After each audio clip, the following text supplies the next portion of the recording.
एक आदमी रेगिस्तान से गुजरते वक्त चिल्ला रहा था, कितनी बेकार जगह है ये, बिल्कुल भी हरियाली नहीं है। और हो भी कैसे सकती है, यहाँ तो पानी का नामो निशान तक नहीं। तपती रेत में वो जैसे जैसे आगे बढ़ रहा था, उसका गुस्सा भी बढ़ता जा रहा था।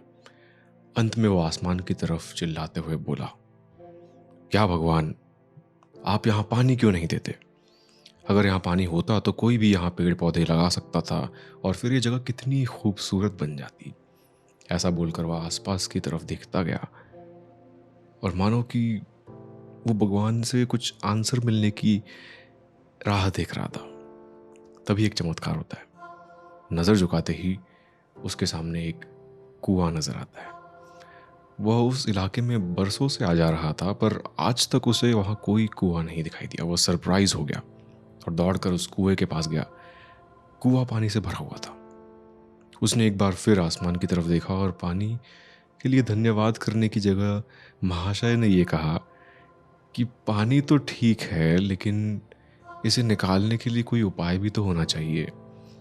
उसने ऐसा कहा ही था कि उसे कुएं के बगल में एक बड़ी रस्सी और बाल्टी दिखाई दी। एक बार फिर उसे अपनी आंखों पर यकीन नहीं हुआ। वह कुछ घबराहट के साथ आसमान की ओर देखकर बोला, लेकिन मैं ये पानी ढोऊंगा कैसे? तभी उसे महसूस होता है कि कोई उसे पीछे से छू रहा है। पलट कर देखा तो एक ऊंट उसके पीछे खड़ा था। Camel was touching him from behind.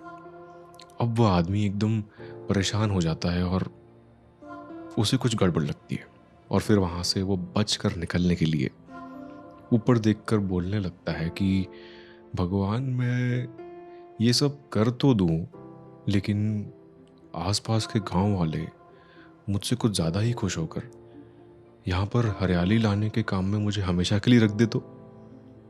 और ऐसा कहकर वो चुपके से रफू चक्कर होने के लिए पीछे मुड़ गया। और अभी उसने 2-4 कदम बढ़ाए ही थे कि उड़ता हुआ एक कागज का एक टुकड़ा उससे आकर चिपक जाता है और उस टुकड़े पर लिखा होता है कि मैंने तुम्हें पानी दिया, बाल्टी और रस्सी दी, पानी ढोने का साधन भी दिया। अब तुम्हारे पास वो हर एक चीज है जो तुम्हें रेगिस्तान को हरा भरा बनाने के लिए चाहिए थी। अब सब कुछ तुम्हारे हाथ में है। आदमी एक पल के लिए ठहरा, पर अगले ही पल वो आगे बढ़ गया और रेगिस्तान कभी भी हरा भरा नहीं बन पाया। फ्रेंड्स, कई बार हम चीज़ों को अपने मन मुताबिक ना होने पर दूसरों को दोष देते हैं। कभी हम सरकार को दोषी ठहराते हैं, कभी हम अपने पेरेंट्स को दोषी ठहराते हैं, कभी कंपनी को, तो कभी भगवान को।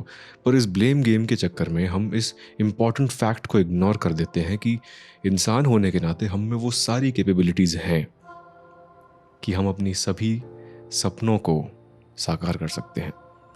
शुरुआत में भले लगे कि ऐसा कैसे पॉसिबल है, पर जिस तरह इस कहानी में इस इंसान को रेगिस्तान हरा भरा बनाने के लिए साधन मिल जाते हैं, उसी तरह हमें भी कुछ एफर्ट्स करने पर सारे ज़रूरी रिसोर्सेज मिल सकते हैं। पर समस्या ये है कि ज़्यादातर लोग इन रिसोर्सेज के होने पर भी उस आदमी की तरह बस कंप्लेंट्स करना जानते हैं, अपनी मेहनत से अपने हालात बदलना नहीं चाहते। In the end I would just say, सब कुछ तुम्हारे ही हाथ में है।